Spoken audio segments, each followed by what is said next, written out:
Before every cold case, there's a moment when everything is still normal. Someone wakes up. Someone plans their day. Someone expects to come home.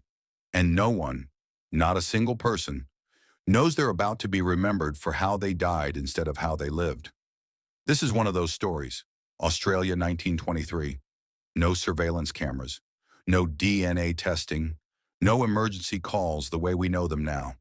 If something happened out here, it stayed out here. Justice depended on witnesses, on memory, on whether the police cared enough to keep asking questions. And that mattered more than people like to admit. Her name was Annie McGowan. She wasn't famous. She wasn't wealthy. She wasn't written about in newspapers unless something went wrong. She was known for being reliable, for sticking to her routine, for coming home when she said she would. Which is why, when she didn't come home one day in early 1923, people noticed. Not immediately, but enough. Annie left that day expecting it to be ordinary. No packed bag, no goodbye note, no hint that she felt unsafe. Think about that for a second. When people plan to disappear, they prepare.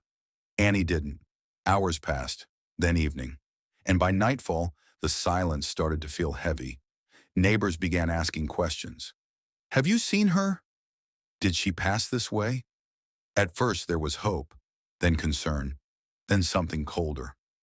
Early the next morning, not far from the road she was expected to take, they found her. Annie McGowan was dead. Her body lay near the roadside, not hidden, not buried, just left. And right away it was clear this wasn't an accident. There were signs of a struggle, dirt beneath her fingernails, shoes scuffed and worn in ways that didn't match a simple fall.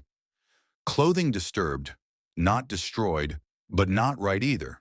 No obvious weapon, no witness stepping forward to say, I saw who did this. Just questions. And this is where everything started to go wrong. Police settled on a theory quickly. Too quickly.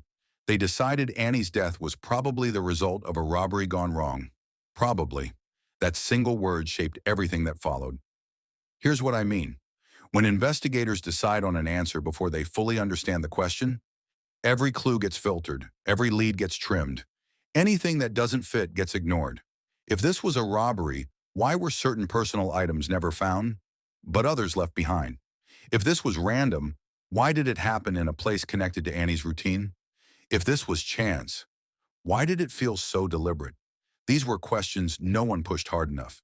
There were people worth questioning. A man seen near the road that night, described as unfamiliar, out of place. He was never formally interviewed. Another man, a laborer, had spoken with Annie days earlier. The morning after her body was found, he left town. Police noticed. And then, let it go. Think about that. In a modern case, that's a red flag. Back then, it was a footnote. Annie was a woman in 1923. She wasn't rich. She didn't have powerful connections, and that mattered more than anyone likes to admit. The investigation slowed, then stalled. No arrest, no trial, no closure, just a file quietly pushed aside. Weeks turned into months, months into years. Witnesses forgot details. People moved away. Some died. And whoever killed Annie McGowan went on living. I don't believe this was random. Random crimes leave panic, mistakes, mess. This felt controlled. Someone knew where Annie would be. Someone waited. Someone took a risk and won. And I believe the system helped them get away with it. Not intentionally, but through indifference.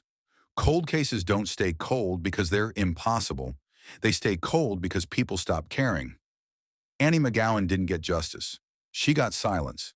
And silence is the most comfortable place for a killer to hide. Someone out there knew the truth in 1923. Maybe they carried it to their grave. Maybe they told someone who never spoke up. But the question still hangs in the air. Who killed Annie McGowan? Pause. And why was it so easy to forget her? Please follow, like and subscribe.